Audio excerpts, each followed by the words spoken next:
کبھی اپنے فرزند کو دیکھتے ہیں، کبھی حسین کو دیکھتے ہیں، کبھی حسین کے ماموں کو دیکھتے ہیں۔ حضرت ابراہیم اور حضرت امام حسین رضی اللہ تعالیٰ عنہ دونوں کو دیکھ کر اللہ کے محبوب خوش ہو رہے ہیں۔ فرشتہ نے اذن مانگا، آقا کریم نے اذن دیا۔ اس نے عرض کی حضور ان دو میں سے ایک کا اختیار ہے، ایک کو ایک کے بدلے میں قربانی دینا ہوگی۔ اب قربانیوں کی وہ حرم سے جو داستان چلی تھی وہ تسلسل ٹوٹنے نہیں پا رہا ہے، وہ تسلسل جاری ہے۔ حضور نے ایک نظر حضرت ابراہیم کو دیکھا اور پھر ایک نظر حضور نے حضرت امام حسین کو دیکھا، پھر حسین کو پکڑ کے سینے سے لگایا اور کہا میں اپنے اس بیٹے پہ اپنے اس بیٹے کو قربان کر رہا ہوں۔ چند دن کے بعد حضرت ابراہیم کا انتقال ہوا۔ حضور کو جب خبر پہنچی، آقا کریم کی آنکھیں آنسو برسا رہی تھی۔ وَأَنَا رسول اللہ تدمعان، حضور کی آنکھوں میں آنسو جاری تھے اور حضور اپنے بیٹے کے سرہانے بیٹھے، پیشانی پہ ہاتھ رکھا، کہا بیٹا آنکھیں رو رہی ہیں، دل غم زدہ ہے، لیکن زبان سے وہی کہوں گا جس سے رب راضی ہوگا۔ لیس منا من ضرب الخدود وشق الجیوب ودعا بدعوی الجاہلیہ، جو گریبان نوچتا ہے، منہ پہ تھپڑ مارتا ہے، سینہ کو بھی کرتا ہے، کہ ہمارے ساتھ اس کا کوئی تعلق نہیں ہے۔ آنکھوں کا غم اور دل کا غم رحمان کی طرف سے ہے، ہاتھوں کا غم اور زبان کا واویلا یہ شیطان کی طرف سے ہے۔ کہا بیٹا آنکھیں رو رہی ہیں، دل غم زدہ ہے، لیکن زبان سے وہی کہوں گا جس سے رب راضی ہوگا۔ اب امام حسین حضور کی گود میں کھیلتے ہیں، کبھی حضور اپنی زبان ان کے منہ میں دے رہے ہیں، کبھی حضور اس کو اپنے کندھوں پہ سوار کرا رہے ہیں۔ کسی صحابی نے کہا کتنی اچھی سواری ملی، کہا سواری دیکھ رہے ہو سوار بھی تو دیکھو۔ کبھی سجدے میں ہیں تو حسین پشت پہ آ کے سوار ہو جاتے ہیں، آقا سجدے کو طول دے رہے ہیں۔ حضرت اسامہ بن زید رضی اللہ تعالیٰ عنہ فرماتے ہیں رات کافی بیت چکی تھی، میں حضور کے در پہ گیا۔ صحابہ حضور کے در پہ چوکھٹ پہ دستک نہیں دیا کرتے تھے، حضور کی چوکھٹ پہ لگ کے بیٹھ جاتے۔ آقا کریم اپنی مرضی سے آتے، صحابہ دکھڑا کہہ لیتے، کہانی کہہ لیتے، جو پوچھنا تھا پوچھ لیتے۔ لیکن اگر کبھی حالت ناگزیر ہوتی، کبھی ایمرجنسی حالات بنتے، تو صحابہ اپنی انگلیوں کے پوروں کے ساتھ حضور کے دروازے پہ دستک دیتے۔ کانت تکرہ ابواب النبی بالاظافر، اللہ اکبر۔ حضور تشریف لائے، حضور سے حاجت کہی۔ یہ 14ویں صدی کی مصیبت ہے کہ نبی سے مانگنا نہیں چاہیے۔ اگر نبی سے نہیں مانگنا تو کس سے مانگے؟ اور کون سی چوکھٹ ہے جس در پہ جھولی پھیلائیں؟ کون سا دوارہ ہے جہاں کشکول پھیلا کے کہیں کہ ہماری جھولی بھر دی جائے؟ اور جتنے بھی سہارے ہیں سبک کرتے ہیں۔ عزت نفس بڑھاتا ہے سہارا تیرا، ہر آسرا ذلیل کرتا ہے، نبی کا آسرا بندے کو سر بلند کرتا ہے۔ حضرت اسامہ بن زید کہتے ہیں میری حاجت پوری ہو گئی، لیکن میں نے کیا ماجرا دیکھا۔ جب حضور گفتگو کر رہے ہیں، دوران گفتگو اللہ کے محبوب کمبل اوڑھ کے یوں ہی آگے تھے۔ حضور کے دائیں بائیں سے حرکت کا احساس ہوتا ہے، جس طرح اندر کوئی چیز ہے۔ میری حاجت پوری ہوئی تو مجھ سے نہ رہا گیا، میں نے پوچھ لیا۔ میں نے کہا بندہ نواز یہ کیا ماجرا؟ آپ کمبل اوڑھا ہوا ہے اور اندر سے کسی کی حرکت کا احساس ہے۔ فکشفہ، حضور نے کمبل کو کھول دیا۔ فائز الحسن والحسین علی وارکیہ، تو ایک پہلو سے امام حسن لپٹے ہوئے تھے، ایک سے امام حسین لپٹے ہوئے تھے۔ کہا یہ میرے بیٹے ہیں، یہ میری بیٹی کے بیٹے ہیں۔ اے اللہ میں ان سے پیار کرتا ہوں، تو بھی ان سے پیار کر، اور جو ان سے پیار کرے میرے مالک تو اس سے بھی پیار کر۔ اور ایک دن فرمایا حسین و منی وانا من الحسین، لوگو حسین مجھ سے ہے اور میں حسین سے ہوں۔ لمحے بیتتے گئے، پھر وہ جاں گداز لمحے بھی آئے جب صحابہ کی چیخیں نکل رہی تھی، جب مسجد نبوی اجڑ رہی تھی، جب حجرہ عائشہ کے اندر اللہ کے محبوب اپنے رب کے ہاں جانے کی تیاریاں کر رہے تھے، جب سیدہ فاطمہ کے لبوں پہ یہ لفظ تھے صبت علیہ مصائب لو صبت علی الارض سرنا لیالیا، میرے اوپر اتنی مصیبتیں پڑی، اگر یہ دنوں پہ پڑتی تو وہ بھی کالی راتیں بن جاتے۔ حضور علیہ السلام کا جب جسد اطہر اٹھا تو صحابہ کی جو حالت تھی وہ اس انداز سے کہ صحابہ کے کلیجے پھٹ رہے تھے، روحیں گداس ہو رہی تھی۔ ایک ہاتھ اٹھا کے دعا مانگ رہا تھا، اللہم اذہب بصری حتی لا ارا بعد حبیبی محمد احدا، اے اللہ مجھے اندھا کر دے، مجھے اندھا کر دے، مجھ میری آنکھوں کی بینائی چکلے، تیرا محبوب تہے مزار چلا گیا، میں نے آنکھوں کی روشنی کو کیا کرنا ہے۔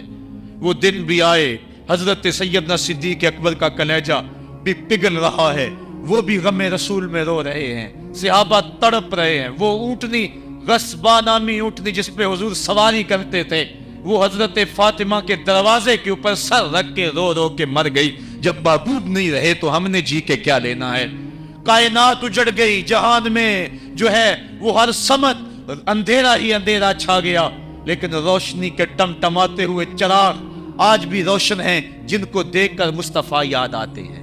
لوگ ان شہزادوں کو دیکھ لیتے ہیں اور حضور کی یاد کو تازہ کر لیتے ہیں۔ وقت گزرتا گیا، پھر وہ لمحے بھی آئے کہ جب حضرت امام حسن کو زہر دیا گیا اور آپ کا کلیجہ کٹ کٹ کے کئی سو حصوں میں باہر آیا۔ آپ سے آخری لمحے حضرت امام حسین نے پوچھا کہ میرے بھائی کوئی وصیت؟ کہا بیٹا کوفے والوں سے بچ کے رہنا، ان کے دغے سے بچ کے رہنا۔ لمحے بیت گئے، 60 ہجری کو یزید تخت نشین ہوا، تخت نشین ہو گیا تھا، لیکن اس نے یہ چاہا کہ حضرت امام حسین رضی اللہ تعالی عنہ میرے لیے بیعت کر لیں، اور اس نے مدینے کے گورنر ولید بن عقبہ کو خط لکھا، اور خط کا مضمون یہ تھا کہ امام حسین کو بلاؤ اور میرے لیے بیعت لو، اور اگر وہ بیعت نہیں دیتے تو اس خط کے جواب کے ساتھ ان کا سر بھیج دو۔ ولید بن عتبہ محب اہل بیت تھا، اس نے رات کی کافی تاریکی کے اندر حضرت امام حسین رضی اللہ تعالیٰ عنہ کو پیغام بھیجا۔ حضرت امام حسین نے حضرت عبداللہ ابن زبیر سے مشورہ کیا، انہوں نے کہا اس وقت گورنر کا بلانا خیر نہیں، صبح جائیں گے۔ آپ فرمایا نہیں میں بھی جاتا ہوں۔ کچھ سواروں کو ساتھ لیا، کہا تم باہر کھڑے ہو جانا دارالامارت کے، اگر میں آواز دوں تو تم دوبارے پلانگ کے اندر آ جانا۔ ولید بن عتبہ کے پاس امام حسین پہنچے، آپ نے کہا کہ سناؤ کیا معاملہ ہے؟ تو اس نے کہا کہ یہ خط ہے جو یزید نے بھیجا ہے۔ آپ نے فرمایا کہ میں صبح بتاؤں گا۔ ولید بن عتبہ نے کہا ٹھیک ہے۔ امام حسین پلٹنے لگے تو مروان بن حکم جو پاس بیٹھا ہوا تھا گورنر کے، کہنے لگا یہ چلے گئے تو دوبارہ ہاتھ نہیں آئیں گے، اب موقع ہے، اب ان کو پکڑ لو اور ان سے زبردستی بیعت لے لو۔ یہ بات حضرت امام حسین کے کانوں میں پڑی، آپ پلٹے، نیام سے تلوار نکالی، حیدری کچھار سے محمدی شیر نکل آیا، اور حضرت امام حسین رضی اللہ تعالیٰ عنہ نے اس وقت جو جملے کہے، تاریخ کے اوراق کے اندر وہ جملے محفوظ ہیں۔ حضرت امام حسین نے کہا ایھا الامیر، اے امیر تو جانتا نہیں ہم کون ہیں؟ انا معدن الرسالہ و محبت الوحی و مختلف الملائکہ، میں وہ ہوں جس کے گھر میں جبریل آتا تھا، ہمارے گھر میں وحی اترتی رہی ہے۔ وَيَزِيدُ بْنُ الْمُعَاوِيَةِ رَجُلٌ فَاسِقٌ فَاجِرٌ قَاتِلُ النَّفْسِ مُعْلِنٌ بِالْفِسْقِ شَارِبُ الْخَمْرِ وَمِثْلُنَا لَا يُبَالِعُ، کہا اور یزید شرابی ہے، یزید مسلمانوں کا قاتل ہے، یزید فاسق مولن ہے، اے امیر میرے جیسا شخص چھپ کر بیعت نہیں کر سکتا۔ اللہ اکبر۔ حضرت امام حسین نے جب یہ بات کہی، جو باہر لوگ کھڑے تھے وہ بھی چاقو چوبند ہو گئے۔ اس نے کہا حضور آپ جائیے۔ مروان مشورے دیتا رہا، لیکن حضرت امام حسین کو گورنر مدینہ نے کہا کہ آپ جائیے۔ حضرت امام حسین رضی اللہ تعالیٰ عنہ واپس پلٹے۔ حضرت امام حسین کی ہمشیرہ سیدہ زینب انتظار کر رہی تھی بھائی کا۔ پوچھا کیا ماجرا ہے؟ کہا حالات بگڑ گئے، اب ہمارا مدینے میں رہنا محال ہے، صبح سحری سے قبل شہر مدینہ چھوڑ دیں۔ اللہ اکبر، ورنہ ہمارے خون سے نبی کا حرم لالا زار بنے گا۔ حضرت امام حمام رضی اللہ تعالیٰ عنہ نے اہل بیت کی مشاورت سے یہ فیصلہ کر لیا۔ کجاوے کسے جانے لگے، سامان تیار ہو گیا۔ حضرت محمد بن حنفیہ کو کہا کہ تم یہاں رہو اور تم خبر پہنچانا کہ پیچھے کیا ماجرے ہوتے ہیں، اور مکے کی طرف میں سفر کر رہا۔ کہانی لمبی ہو رہی ہے اور وقت کے دامن میں اتنی گنجائش نہیں ہے کہ پھر کس طرح شہر مدینہ چھوڑا ہوگا. حاجی جاتے ہیں 8 دن اور 8 دن کے بعد مدینہ چھوڑتے ہیں. ان سے کوئی پوچھو کہ مدینہ چھوڑنا کتنا مشکل ہے. وہ کیا کسی حاجی کو لوگ مبارک دے رہے تھے؟ اس نے کہا تھا مبارک دے رہے ہو دوستو حج و زیارت کی، میرا غم بھی تو دیکھو، میں مدینہ چھوڑ آیا ہوں. جو 8 دن مدینہ رہتا ہے اس سے مدینہ چھوڑا نہیں جاتا جس کی ولادت مدینے میں ہوئی. جو کھیلتا تھا تو مدینے کی گلیوں میں، جس کے گھر کا دروازہ مسجد نبوی میں کھلتا تھا، اس حسین کو مدینہ چھوڑنا قیامت ہوگی. شہر مدینہ چھوڑا. حضرت امام حسین رضی اللہ تعالیٰ عنہ مکہ المکرمہ پہنچے. وہاں رمضان گزرا، حالات وہاں بھی بگڑتے گئے. مسلسل خط آتے رہے کوفے سے. کہانی طویل ہے. 8 ذو الحج کو حضرت امام حسین رضی اللہ تعالیٰ عنہ کوفے کی طرف عازم سفر ہوئے. حضرت عبداللہ ابن عمر، عبداللہ ابن عباس رضی اللہ تعالیٰ عنہما اور دیگر صحابی ہاتھ جوڑ کے کھڑے ہو گئے. بلکہ حضرت عبداللہ ابن عباس نے تو یہاں تک کہہ دیا کہ میں دیکھ رہا ہوں کہ وہاں تمہیں شہید کیا جائے گا، آپ اگر ضرور جاتے ہیں تو ان بچوں کو چھوڑ دیں. حضرت امام حسین فرماتے میرے غم گسارو، میرے پیارو، مجھ کو نہ روکو، مجھ کو جانے دو، مجھے نانے کے دی کی ڈوبتی کشتی بچانے دو. میں جاتا ہوں کہ دنیا پر وفا کا نام رہ جائے، میں رہوں نہ رہوں پر عظمت اسلام رہ جائے. میں نہیں جاتا تو نبی کے گھر کی آن جاتی ہے، لوگوں تمہارا دین جاتا ہے، میری غیرت ایمان جاتی ہے. کہا مجھے جانا ہوگا. 8 ذو الحج کو لوگ کعبہ کی طرف آ رہے ہیں اور کعبہ دلہن کی طرح سورا ہوا ہے. طواف کرنے والوں کا جھرمٹ ہے. حاجی حج کرنے آ رہے ہیں لیکن حضرت امام حمام کسی اور حج کی تیاری کر رہے ہیں. کسی نے کہا حج تو کر جائیں، اتنی مرتبہ مدینے سے پیدل چل کے آئے اور آج تو مکہ المکرمہ میں موجود ہے. کہا پیچھے ہٹو، جو حج میں کرنے جا رہا ہوں وہ ننوکھا ہوگا، وہ نرالا ہوگا. تم بھی طواف کرو گے، میں بھی طواف کروں گا. تم طواف کعبۃ اللہ کا کرو گے اور میں خیموں کا طواف کروں گا. ایک حج تمہارا ہے، ایک حج میرا ہے. تم وہ سے لوگے کس کے حجر اسود کے، میں اپنے فرزند کا منہ چوموں گا. لوگوں ایک طواف تمہارا ہوگا، ایک طواف میرا ہوگا. تم آب زمزم پیو گے، میں پیاسا رہوں گا. اور تم کبھی صفا پہ کبھی مروہ پہ دوڑو گے، میں کبھی علی اکبر کی لاش اٹھانے جاؤں گا، کبھی میں قاسم کی لاش اٹھانے جاؤں گا، کبھی اون محمد کے تڑپتے ہوئے لاشوں کو اٹھانے جاؤں گا. لوگوں ایک حج تمہارا بھی ہے، ایک حج میرا بھی ہے. جب تم حج کر لو گے تمہاری سائی مکمل ہو جائے گی تو تم سر مڈا کے احرام کھول دو گے، اور جب میری سائی مکمل ہو جائے گی تو میں سر کٹا کے احرام کھول دوں گا. تم سفید احرام پہنو گے، میں سرخ احرام پہنوں گا. اور وہ حج قیامت تک کے آنے والے حجوں کی آبرو ہوگا. حسین اگر نہ شہید ہوتا تو آج گھر گھر یزید ہوتا. اسلام کی عظمت عیاں نہ ہوتی، خدا کے گھر میں اذان نہ ہوتی.